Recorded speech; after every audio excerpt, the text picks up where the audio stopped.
welcome to another deep dive.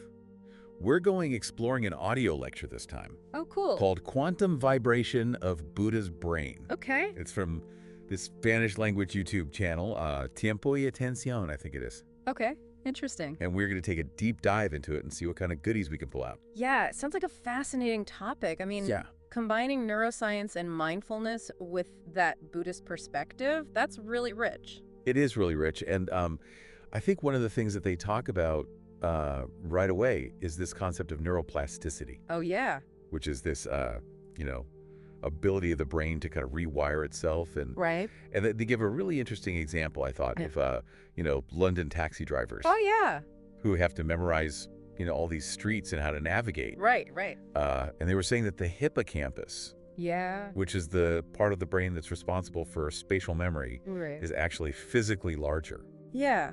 It's incredible, isn't it? The brain can actually change its structure based on our experiences. Yeah, and what I think is so fascinating about that is like, if these guys are like, memorizing streets and their brains are getting bigger, like, what if we're doing like intentional practices, Absolutely. like mindfulness or some other type of thing?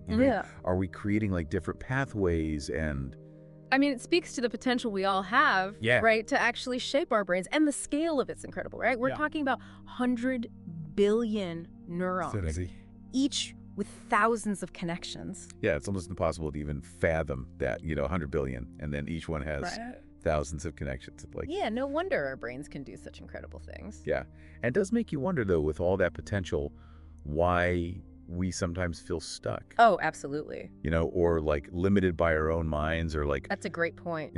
Yeah, and that's where I think this Buddhist perspective comes in. They draw on this book, Buddha's Brain, by Rick Hansen and Richard Mendius. And it explores how our brains can be both the source of our suffering, but also the key to our healing. Okay, so how do we tap into that healing then? That's the big question, right? Yeah. And, what does the Buddhist tradition have to say about all this? Well, they highlight 3 pillars for well-being: virtue, mindfulness, and wisdom. Correct. Really interesting framework. Okay, so let's unpack these a little bit. What's virtue? So think of virtue as aligning your thoughts, words, and actions with your deepest values. Okay. Making choices that minimize harm and promote benefit, both for yourself and others. So it's really about understanding like our interconnectedness and how our actions sort of ripple outwards in effect. Yeah, that's a great way to put it, that interconnectedness. Yeah. Recognizing that our well-being is tied to the well-being of others. Yeah, and cultivating those qualities of like kindness and compassion, not just for other people, but for ourselves. Exactly. Yeah. And that brings us to mindfulness. Okay, mindfulness. That's a big buzzword these days. It is. What does that actually mean? Yeah, it's often misunderstood. It's about cultivating a non-judgmental awareness of both your internal and external experience. Okay. So noticing your thoughts, your feelings, your sensations without getting swept away by them. So it's not about like emptying your mind or anything like that. Right. It's not about emptying the mind. It's more about paying attention. Yeah. They actually use this cool phrase, attention as awareness of your vibration. Oh, attention is awareness of your vibration. Yeah. Okay. So it's like tuning into those subtle energies and frequencies that are always present within us. I like that. Yeah. Okay, what about wisdom? So wisdom is about developing that deeper understanding of reality. Okay.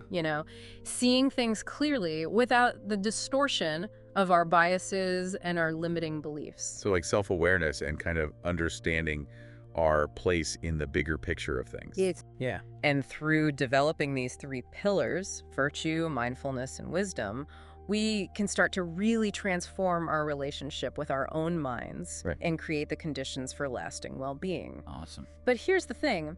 Our brains also have these ingrained survival strategies that can make this process a little tricky. Okay, so tell me about these survival strategies. How are they working against us? So you got to think about it, right? Our brains evolved to prioritize survival in a world full of danger. Yeah. To do that, they developed these 3 main strategies: avoiding threats, seeking rewards, and clinging to the familiar. Okay. These strategies were brilliant for our ancestors, help them stay safe and secure. Yeah. But in the modern world, they can sometimes backfire on us. Okay, so our brains haven't caught up to the fact that we're not running from saber-toothed tigers anymore. Exactly. We're stressing about deadlines and social media while our brains are still scanning for predators in the bushes. Yeah, and how does that affect how we seek rewards? Yeah. Because I feel like we're constantly bombarded with, temptations and... Right. We're surrounded by temptations, sugary snacks, those social media notifications, the latest gadgets. It's like that constant need for like a dopamine hit. Yeah, that quick dopamine hit. And it can lead to addictive behaviors and this feeling of never being quite satisfied. Yeah. And what about clinging to the familiar? Like I know for me, sometimes I can get stuck in a rut. And it's that comfort zone, right? It feels safe and cozy. Yeah. But it can also prevent us from trying new things, even if those new experiences could lead to growth and happiness. Exactly. And it's like... So it's a double-edged sword. Yeah. But here's the key. Understanding these ingrained patterns is the first step to transforming them. Okay. We're not at the mercy of our ancient wiring. That's encouraging to hear. Yeah, our brains are not fixed. They're constantly evolving. Okay, so how do we break free from those patterns? That's the million-dollar question, right? Yeah. And how do we rewire for a more fulfilling life? Well, remember those 3 pillars we talked about. Yeah. Virtue, mindfulness, and wisdom. Yeah. They offer a practical path for working with these ingrained patterns and creating positive change. So it's like we're using these ancient wisdom traditions combined with modern neuroscience. Exactly. It's like upgrading our brain's operating system. I like that. Yeah. Okay, so how do those pillars actually translate into like real-life practices? So, for example, the lecture talks about loving-kindness meditation as a powerful way to cultivate virtue. Okay. It's a practice where you intentionally generate feelings of love and compassion, first towards yourself, and then extending it outwards to others. So instead of like beating ourselves up with negative self-talk, or like intentionally flooding our system with kindness and... Exactly. You're flooding your brain with positive emotions. Yeah. And the amazing thing is, with practice, those neural pathways for kindness and compassion become stronger, more readily available. So we're literally training our brains to be more loving. Exactly. We're training our brains for love. Awesome. I like that. Yeah. Okay, so what about mindfulness? What are some practices that can help with that? Well, mindfulness meditation is a classic practice for cultivating present moment awareness. Okay. It's about paying attention to your breath, your body, your surroundings in a non-judgmental way. Okay. You notice those thoughts, feelings, sensations as they arise, but you don't get carried away by them. So it's like creating that space between our thoughts and our reaction. Exactly. You're creating space. That pause can make all the difference. So we can choose how we respond instead of just like... Exactly. You're not just reacting on autopilot anymore. Yeah. You have a choice. Okay, I like that. And the great thing about mindfulness is it's not just something you do on a meditation cushion. Yeah. You can bring this quality of awareness to anything you do. Right. Eating, walking, working, even having a conversation. It's like slowing down. Yeah. Being present. Enjoying, the little things. It's about bringing that sense of presence and intention to all aspects of our lives. Yeah, I like that. Yeah. Okay, and then the last pillar was wisdom. Yeah, wisdom. What are some of the ways we can cultivate that? Well, the lecture suggests practices like self-reflection. Okay. And studying philosophical or spiritual teachings as ways to deepen our understanding of reality. So self-reflection is like taking that time to step back. Yes. Stepping back. Examine our thoughts, our beliefs, our behavior. Yeah, really getting to know yourself on a deeper level. Yeah, like asking those tough questions. Absolutely. Like, why do I react this way? What are my core values? Yeah. Where am I holding myself back? Yeah, it's like shining a light on those blind spots. Yeah, those unconscious patterns might be running the show without us even realizing it. Okay, and once we become aware of them, we can start to make conscious choices. Exactly. You become aware of them, and then you have a choice. Do I want to continue this pattern, or do I want to create something new? You can start to rewrite those old stories that might be limiting your potential. Yeah, okay. So it's really about taking ownership of our minds and, Absolutely. choosing to create a more fulfilling reality. That's the power we have, right? To create our own reality. Okay. And they also talk about questioning our beliefs. Oh, yes. Even the ones that we hold really dear. Right. Like, why is that so important? So many of our beliefs are formed early in life. Right? Based on our upbringing, our culture, past experiences. Yeah. And while some beliefs can be helpful and supportive, others can actually limit our growth Yeah. and hold us back from living our full potential. Yeah. I think a lot of people can relate to that. Oh, absolutely. You know, it's like those limiting beliefs that tell us we're not good enough. Yeah, not good enough, not worthy of love, can't achieve our dreams. Yeah, exactly. And sometimes we're not even aware of these beliefs because they've become so ingrained in our thinking. Right. So it's important to take time to reflect on our beliefs and ask ourselves, are these beliefs truly serving me? Yeah, and it's like taking inventory of all of our like mental baggage and seeing like what needs to be unpacked and released. That's a great way to put it. And what can we replace it with, you know? Yeah. So that we can actually move forward. What's no longer serving you, you can let go of. Right. And create space for new beliefs that support your growth and well-being. And that's where that concept of the illusion of self comes in. Exactly. If our sense of self is largely constructed from our beliefs and experiences, then questioning those beliefs can lead to a profound shift in how we see ourselves. So it's not just about changing our thoughts and behaviors. It's like shifting our fundamental understanding of who we are. Absolutely. You're not defined by your past or by the stories you tell yourself. Yeah. You have the power to create new narratives that empower you. Okay, and they emphasize this sort of like gentleness and self-compassion. Oh yeah, that's so important. Yeah. It's about recognizing that we're all works in progress. Yeah. And it's okay to make mistakes along the way. Yeah, it's easy to get caught up in like the self-criticism and judgment. Oh yeah. You know. But we got to be kind to ourselves on this journey. Huh? You know, it's a journey of self-discovery and transformation. Okay. And that kindness extends to others as well. Yeah. The lecture emphasizes the importance of compassion, Okay. both for ourselves Yeah. and for those around us. Yeah. It's about recognizing that we're all interconnected and our actions impact one another. Yeah, it's about cultivating that sense of like shared humanity. Yes. Shared humanity. Correct. We're all in this together. We're all in this together. Yeah. Now they get into some interesting insights from neuroscience. Okay. And one of the things that I thought was really interesting was this idea that like our thoughts can actually have a physical impact on our brains. Yeah, that's amazing, isn't it? Yeah. So tell me more about that. So they highlight this concept of neuroplasticity, Okay. which we talked about a bit earlier. Yeah. It means our brains are constantly adapting and changing based on our experiences. Okay. And our thoughts are a key part of those experiences. So every time we think a thought, You got it. Every thought. we're shaping our brain. You're shaping your brain. Oh, wow. It means we have this tremendous power to create positive changes just by changing our thoughts. So if we focus on positive, empowering thoughts, we can actually rewire our brains for like greater happiness and well-being. Exactly. And the opposite is also true. Dwelling on negative thoughts can strengthen those neural pathways and make it more likely you'll experience negative emotions. So it's like we're sculpting our brains with every thought we have. You're the sculptor of your own brain. That's powerful and a little scary at the same time. It is powerful. And that's where practices like mindfulness and meditation can be so helpful. Okay. Because they help us become aware of our thoughts, and then we can choose which ones we want to cultivate. So instead of being at the mercy of our thoughts, we can become like the architects of our own minds. Exactly. You're the architect of your own mind. That's pretty cool. And that kind of brings us back to that core message. Right.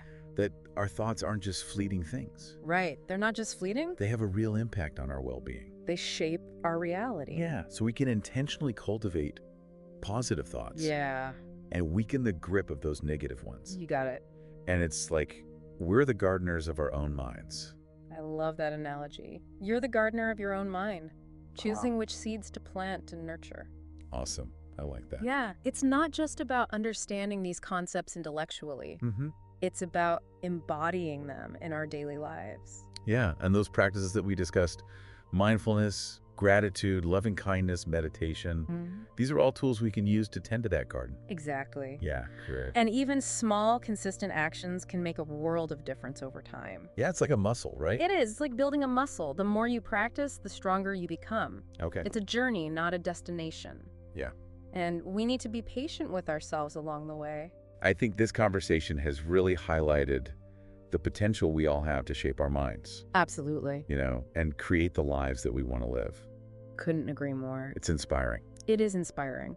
This deep dive has just scratched the surface, but I hope it's sparked a sense of curiosity Yeah. and a desire to keep exploring these ideas. Yeah, me too. Yeah, The human brain is truly remarkable. it is. And I think by combining that ancient wisdom Yeah. with modern science. It's a powerful combination. Yeah, we can unlock incredible possibilities for growth and healing and transformation. It's all there waiting for us. Yeah, this has been a really great conversation. It has. It's a reminder that we're all on this journey of self-discovery. Yeah. And there's always more to learn and explore. Yeah, I'm excited to continue exploring it. Me too. So for now, Yeah. let's wrap up this deep dive. Sounds good.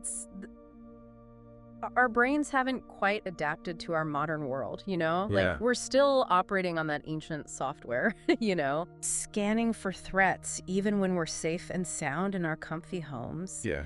This can lead to so much unnecessary stress and anxiety. Yeah, like our brains are still looking for like predators in the bushes Exactly. while we're freaking out about like deadlines and Right. social media and stuff. Exactly. It's like our nervous system is stuck in overdrive. Yeah, and it affects how we seek rewards too, you know? Yeah. It's like we're bombarded with temptations all the time. Right. Sugary snacks, the endless scroll of social media, the latest gadgets. Like we're always looking for that next dopamine hit. Yeah, that quick fix. Yeah. And it can lead to those addictive behaviors and that feeling of never quite being satisfied. Yeah, never enough.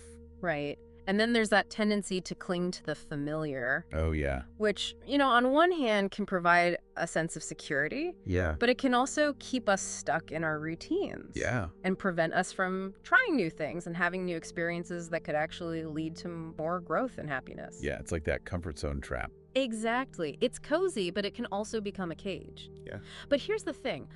Understanding these patterns, Okay. it's the first step to transforming them. Sure.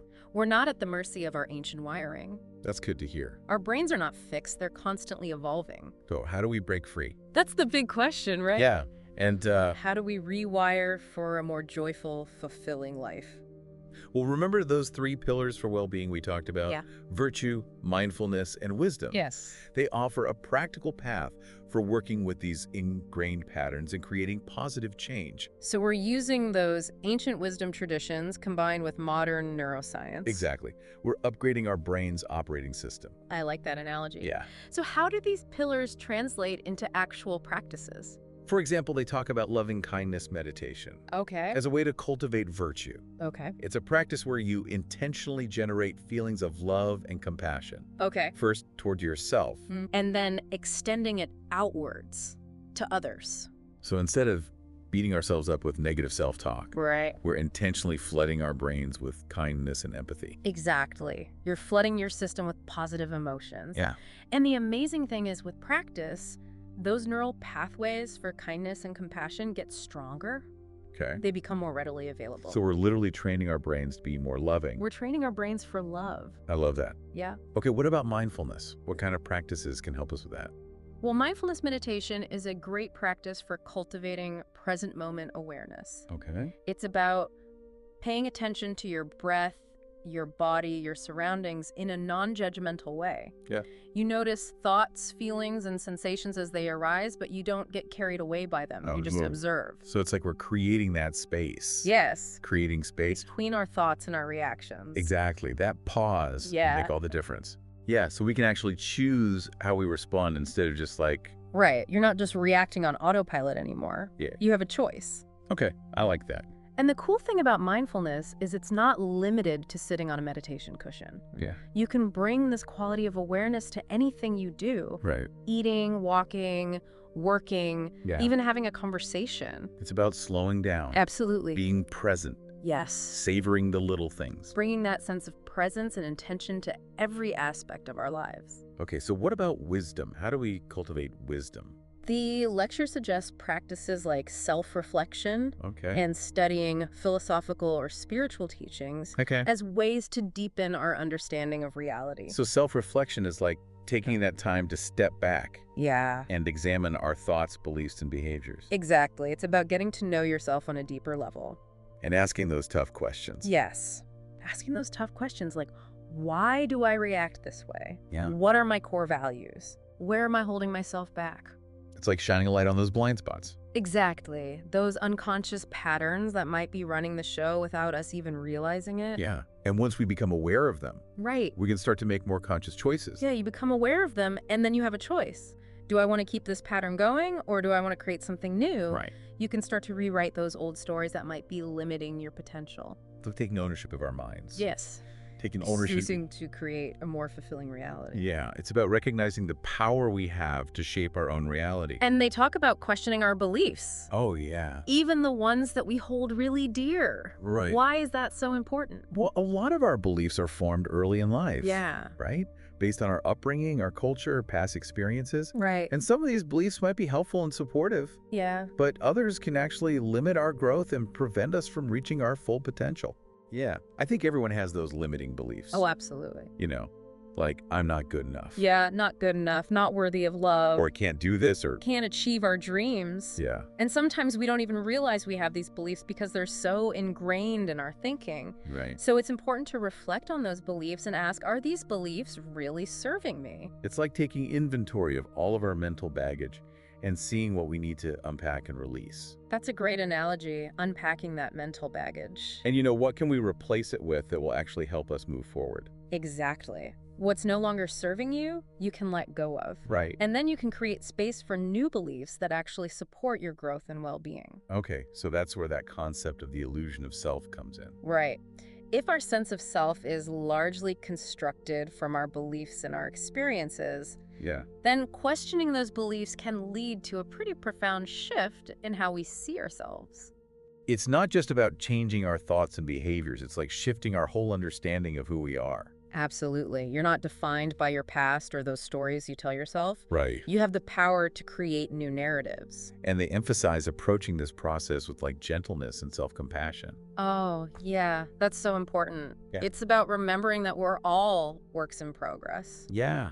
you know, and it's okay to stumble along the way. It's easy to get caught up in the self-criticism. Oh, yeah, we can be so hard on ourselves. Yeah, but We got to be kind to ourselves on this journey. yeah. It's a journey of self-discovery and transformation. And that kindness extends outward too, right?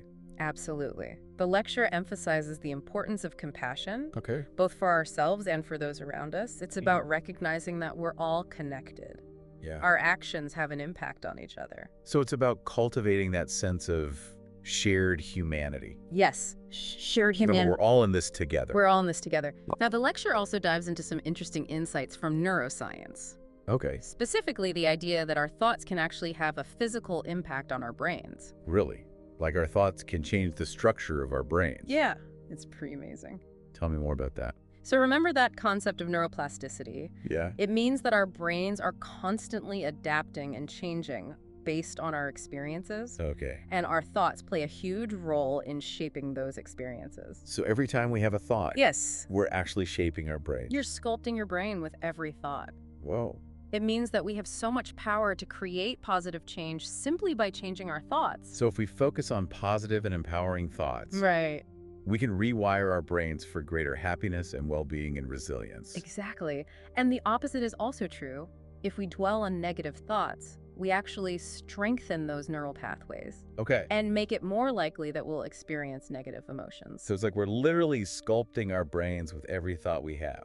You're the artist of your own mind. That's powerful and kind of scary at the same time. It is powerful. And that's why practices like mindfulness and meditation are so valuable, Okay. because they help us become aware of our thoughts so we can choose which ones to cultivate.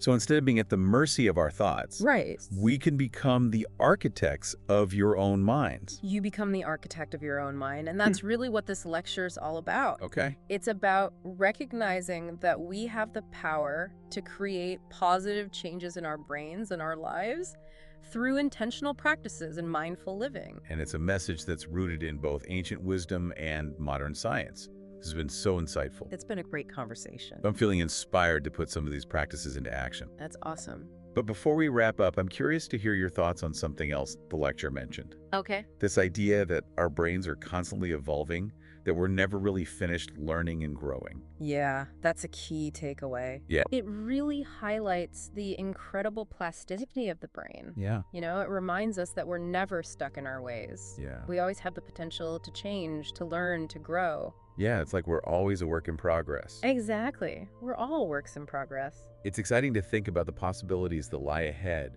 as we continue to explore the power of our own minds. It is. There's so much more to discover about the brain. and the transformative power of mindfulness and conscious living. Yeah, this deep dive has just scratched the surface. It has, but hopefully it's sparked some curiosity, a desire to keep exploring. Absolutely. Yeah. This has been a really mind-expanding conversation. I agree. It reminds us that we're all on this journey of self-discovery. Yeah. And there's always more to learn and explore. I'm excited to continue this exploration. Me too. But for now, let's wrap up this fascinating deep dive. So we've been exploring these fascinating ideas about the brain. Yeah, a lot of really interesting stuff. Yeah, the intersection of neuroscience and mindfulness and that Buddhist thought. It's amazing how those different perspectives can come together and give us this richer understanding of, the mind and its potential. Yeah, and we've been talking about neuroplasticity. Right. And those 3 pillars of well-being. Yeah. The illusion of self and how our brains are wired for, both survival and connection. And remember those ancient survival strategies? Yes. Turns out we can use those practices like mindfulness and loving-kindness meditation to actually work with those ingrained patterns. Yeah. And create lasting change. Yeah, so as we wrap up this deep dive, what are some of the key takeaways for our listeners to actually put into practice? Well, one of the biggest takeaways for me is that our thoughts aren't just these fleeting things, Right. They have a real impact on our brains and our well-being. Yeah. We can intentionally cultivate those positive thoughts and weaken the grip of the negative ones. It's like we're the gardeners of our own minds, right? I love that analogy. You're the gardener, Yeah. choosing which seeds to plant and nurture. What are some of the tools, then, that we can use to tend to that garden? Well, those practices we discussed, mindfulness, gratitude, loving kindness, meditation, those are the tools. Yeah, and it's not just about understanding these concepts intellectually. Right. It's about embodying them. Exactly. It's about living it, Yeah. And even those small, consistent actions can make a world of difference. Yeah, it's like building a muscle. Exactly. The more you practice, the stronger you become. Yeah. It's a journey, not a destination. Yeah. And we need to be patient with ourselves along the way. It's a lifelong process. It is. But this conversation has really highlighted that potential we have, Absolutely. to shape our minds and create the lives that we want to live. Couldn't agree more. Yeah, it's inspiring. This deep dive has really just scratched the surface, but hopefully it sparked a curiosity and a desire to keep exploring these ideas. Yeah, me too. Yeah. The human brain is truly remarkable. It is. And by combining that ancient wisdom with modern science, Yeah, such a powerful combination. you can unlock those possibilities for growth and healing and transformation. And remember, the most important thing is to start where you are. Yeah. Even those small steps can make a big difference over time. Well said. And to our listeners, if you found this deep dive insightful, keep exploring these ideas. Yeah. There's so many resources out there, books, articles, podcasts, meditation apps. Absolutely. The journey of self-discovery is a lifelong one. And Yeah, it's a lifelong adventure. the more we learn about the mind, the more empowered we become Absolutely. to create a life that's filled with meaning and purpose and joy. Well said. It's been a pleasure diving deep with you today. It's been a pleasure being here. And to our listeners, we'll leave you with this final thought to ponder. If your mind can shape your brain, what kind of brain do you want to create? That's a great question to ponder. Until next time, keep diving deep and keep exploring that incredible potential that lies within you.